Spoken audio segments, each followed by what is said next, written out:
इस वीडियो में बात करने वाले हैं यांत्रिकी भौतिकी विज्ञान से संबंधित प्रश्न जो आपके आने वाले एएलपी और टेक्नीशियन एग्जाम के लिए बहुत इम्पोर्टेंट होने वाला है। तो वीडियो को लास्ट तक जरूर देख करके जाए। इसमें कई सारे क्वेश्चन करेंगे जो भौतिक यांत्रिक विज्ञान से संबंधित होगा। देखिए क्वेश्चन है द्रव्यमान।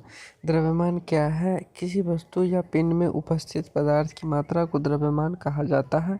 ये आपको याद रखना है। किसी वस्तु या पिंड में जरूरत मापने की इकाई को द्रव्यमान कहा जाता है। और तीसरी, भाषा में सभी जगहों पर द्रव्यमान समान होता है। ये आपको याद रखना है।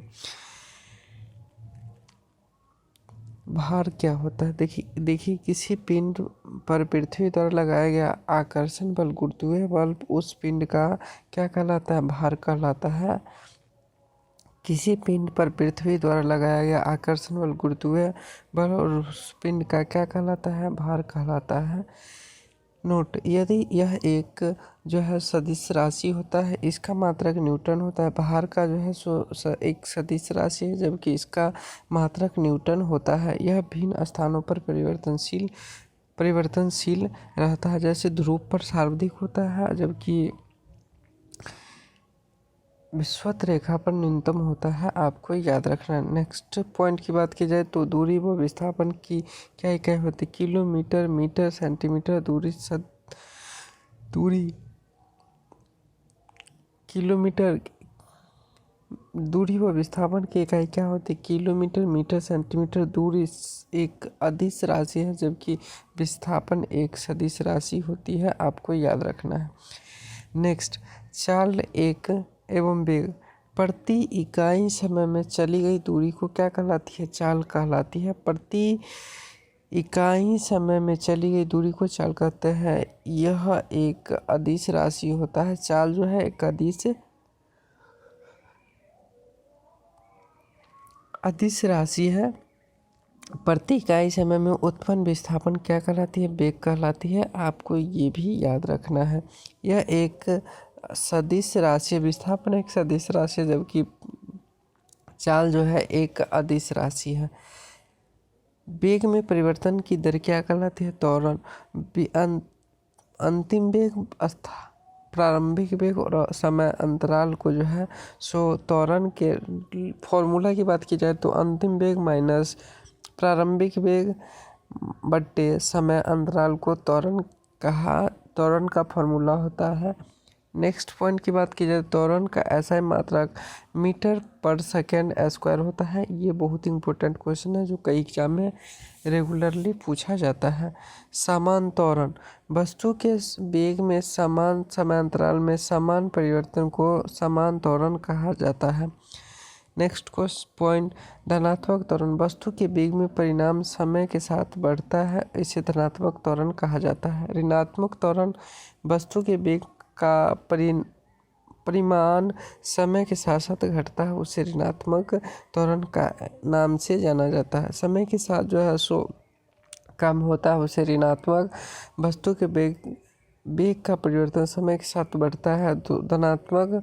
और समान त्वरण, वस्तु के वेग समान समयांतराल में समान परिवर्तन होता है तो इसे समान त्वरण कहा जाता है। नेक्स्ट पॉइंट,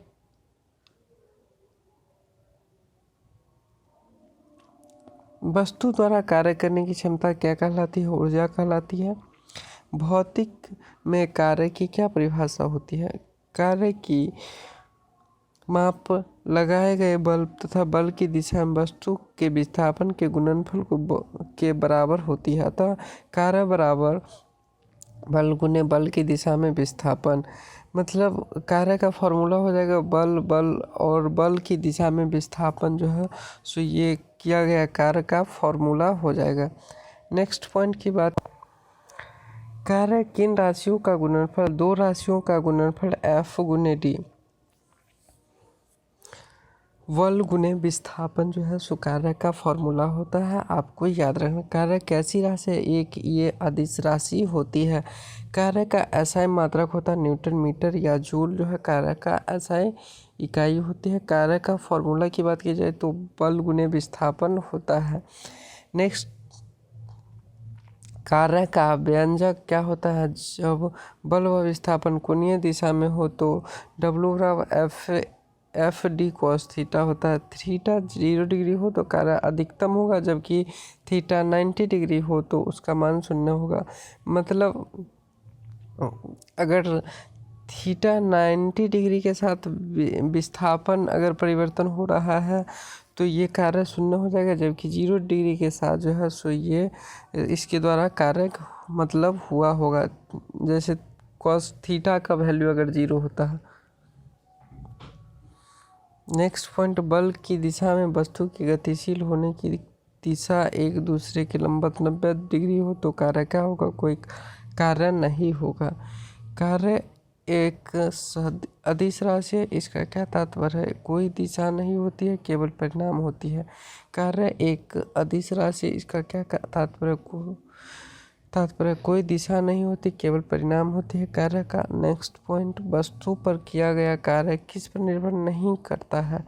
वस्तु के द्रव्यमान पर नहीं निर्भर करता है किया गया कार्य, जो वस्तु के द्रव्यमान पर निर्भर नहीं करता है। जब कोई व्यक्ति दीवार में धक्का दे रहा है लेकिन उसे विस्थापित करने की विफल रहे तो वह क्या होगा? कोई कार्य नहीं के बराबर होगा। एक पिंड द्वारा किया गया कार्य किस पर निर्भर नहीं करता है?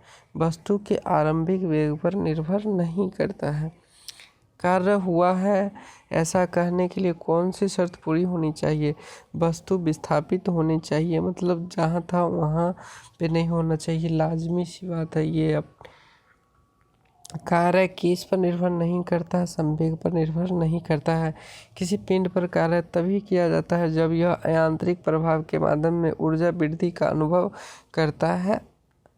नेक्स्ट पॉइंट की बात, गति करती हुई एक कार विपरीत दिशा में आती हवा का सामना करती है, फिर कार पर हवा द्वारा किया गया कार्य का क्या मान होगा? ऋणात्मक मान होगा। आपको याद रखना है बल और विस्थापन के मध्य किस कोण पर कार्य का मान ऋणात्मक 180 डिग्री पर ऋणात्मक होगा। वृत्ताकार पथ पर घूम रही वस्तु द्वारा किए गए कार्य का मान क्या होगा? 0 होगा। आपको ये भी याद रखना है। कार्य का मान ऋणात्मक कब होता है? जब विस्थापन बल की विपरीत दिशा में हो तो कार्य का मान ऋणात्मक, बल विस्थापन बल के विपरीत दिशा में हो। एक गधा अपनी पीठ पर वजन लेकर चल रहा है, कार्य का क्या मान होगा? 0 होगा, क्योंकि वस्तु का विस्थापन लगने वाला बल की दिशा में लंबवत होता है। कार्य का मान किस पर निर्भर करता है? प्रयुक्त बल पर। वस्तु का विस्थापन बल और विस्थापन के बीच का कोण पर निर्भर करता है कार्य का मान। नेक्स्ट पॉइंट की सहसंजक बल, एक ही पदार्थ के अणुओं के बीच कार्य करने वाला आकर्षण बल को आसंजक बल कहा जाता है। सहसंजक बल एक ही पदार्थ के अणुओं के बीच कार्य करने वाले आकर्षण बल को जो है असंजक बल कहा जाता है। आसंजक बल भिन्न भिन्न पदार्थों के अणुओं के बीच कार्य करने वाले आकर्षण बल को आसंजक बल कहा जाता है। कि इस नियम के अनुसार पदार्थ का अनुसार ऊर्जा का न तो निर्माण किया जा सकता है और न ही अपिसु विनाश की केवल रूप में परिवर्तन किया जा सकता है। ऊर्जा संरक्षण के सिद्धांत के अनुसार ऊष्मा का अनुभव कराने वाले विकिरण को क्या कहते हैं? अवरक्त किरण कहलाता है ऊष्मा को अनुभव कराने वाले विकिरण को। आकर्षण के गुरुत्वाकर्षण बल के अभाव में रॉकेट पर प्रणोदक होता है, स्थिर होता है। आपको ये भी याद रखना है। नेक्स्ट पॉइंट की बात की जाए तो कार्य करने की दर क्या कहलाती है? शक्ति। यदि कोई कर्ता t समय में W कार्य करता है तो उसकी शक्ति क्या होगी? W कार्य बटे समय P बराबर W/T वर्क अपॉन टाइम। कौन सी भौतिक राशि बल और वेग के गुणनफल के बराबर होती है? शक्ति। कौन सी भौतिक राशि बल और वेग के गुणनफल के बराबर होती है? शक्ति। शक्ति का SI मात्रक क्या होता है? वाट होता है। शक्ति का SI मात्रक ऊर्जा। किसी वस्तु के कार्य करने की क्षमता क्या कहलाती है? ऊर्जा कहलाती है। आपको ये भी याद रखना है। ऊर्जा कैसी राशि है? एक अदिश राशि होती है ऊर्जा का SI मात्रक जूल होता है, आपको ये याद रख। गतिज ऊर्जा किसके बराबर, हाफ mv² के बराबर गतिज ऊर्जा। गतिज ऊर्जा किस पर निर्भर करती है, गतिशील पिंड के वेग तथा द्रव्यमान पर गतिज ऊर्जा जो है सो निर्भर करती है।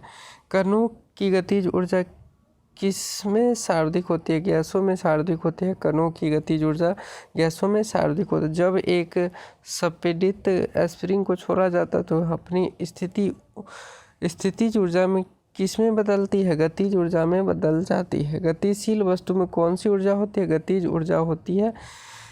वस्तु में गतिज ऊर्जा की वृद्धि किसके द्वारा कारण होता है, वस्तु की गति के कारण गतिज ऊर्जा में वृद्धि होती है। जल विद्युत गिरी में विद्युत ऊर्जा में परिवर्तन होने वाली कौन सी ऊर्जा होती है, गतिज ऊर्जा के कारण होती है। बैटरी किस ऊर्जा को किस ऊर्जा में परिवर्तित, रासायनिक ऊर्जा को विद्युत ऊर्जा में परिवर्तित करती है। पवन चक्की टरबाइन किस ऊर्जा को यांत्रिक ऊर्जा में, गतिज ऊर्जा को जो है सो यांत्रिक ऊर्जा में। जबकि एक पेंडुलम एक का झूलना में कौन सी ऊर्जा किस में परिवर्तित, स्थितिज ऊर्जा से गतिज ऊर्जा में परिवर्तित होती है। गतिज ऊर्जा व संवेग में संबंध है तो काइनेटिक एनर्जी बराबर p² 2m, जहाँ p एक संवेग और जहाँ p संवेग mv है, mv। नेक्स्ट क्वेश्चन, संवेग का मान 2 गुना होने पर गतिज ऊर्जा का मान क्या होगा, 4 गुना हो जाएगा। संवेग का मान दुगुना हो जाएगा। जैसे मान लीजिए p का मान अगर दुगुना हो जाएगा तो इसका जो है गतिज ऊर्जा का मान क्या होगा, 4 गुना हो जाएगा। नेक्स्ट पॉइंट, किसी बंदूक में गोली चलाने पर इसकी संभावित स्थितिज ऊर्जा किस ऊर्जा में परिवर्तित, गतिज ऊर्जा में परिवर्तित तो हो जाएगी। किसी वस्तु का द्रव्यमान दोगुना करने पर गतिज ऊर्जा में कितनी हो जाएगी, 2 गुना हो जाएगी। किसी वस्तु का वेग दोगुना करने पर गतिज ऊर्जा में कितनी हो जाएगी, 4 गुनी हो जाएगी। खींचे हुए धनुष के तीर छोड़ते समय धनुष की स्थितिज ऊर्जा किस ऊर्जा में परिवर्तित, गतिज ऊर्जा में परिवर्तित हो जाएगी। गिरते हुए नारियल में कौन सी ऊर्जा होती है, गतिज ऊर्जा होती है, आपको याद रखना है। संवेग दुगुना करने पर गतिज ऊर्जा में कितनी गुना, 4 गुनी हो जाएगी, आपको ये याद रखना है। घड़ी में चाबी में कौन सी संचित ऊर्जा होती है, स्थितिज ऊर्जा संचित होती है घड़ी की सुई में। साइकिल चलाते समय ऊर्जा का किस प्रकार रूपांतरण होता है, रासायनिक ऊर्जा को पेशीय ऊर्जा और फिर गतिज ऊर्जा में रूपांतरित होती है। ये क्वेश्चन बार बार एग्जाम में पूछा जाता है। बारिश में के दौरान ऊर्जा का परिवर्तन हो, स्थितिज ऊर्जा गतिज ऊर्जा में परिवर्तित तो हो जाती है। बारिश के दौरान किसी वस्तु के ऊर्ध्वाधर फेंका जाता है, भूमि से अधिकतम h ऊंचाई पर पहुंचती है और ऊंचाई h से 1/3 बिंदु पर वस्तु की ऊर्जा होगी कम स्थितिज ऊर्जा और अधिक गतिज ऊर्जा होगी, आपको ये याद रखना है। नेक्स्ट पॉइंट की बात करें, जब हम एक रबर बैंड खींचते हैं तो स्थानांतरित ऊर्जा किस में संग्रहित हो, स्थितिज ऊर्जा में संग्रहित होती है। बांध में संग्रहित जल में कौन सी ऊर्जा होती है, स्थितिज ऊर्जा होती है, आपको याद रखना है। ऊपर उठाए हथौड़े के पास कौन सी ऊर्जा होती है, स्थितिज ऊर्जा होती है। यांत्रिक ऊर्जा का मान किसके बराबर होती है, यांत्रिक ऊर्जा का मान किसके बराबर, गतिज ऊर्जा और स्थितिज ऊर्जा के बराबर को जो है यांत्रिक ऊर्जा के नाम से जाना जाता है। स्थिति या आकृति में हुए परिवर्तन के कारण एक वस्तु में एक निहित ऊर्जा क्या कहलाती है, स्थितिज ऊर्जा कहलाती। पहाड़ से गिरे रहे किसी पिंड में कौन सी ऊर्जा होती है, गतिज ऊर्जा और स्थितिज ऊर्जा दोनों होती है। यांत्रिक ऊर्जा गतिज ऊर्जा का मान किसके बराबर होती है, स्थितिज ऊर्जा के बराबर होती है, आपको याद रखना है।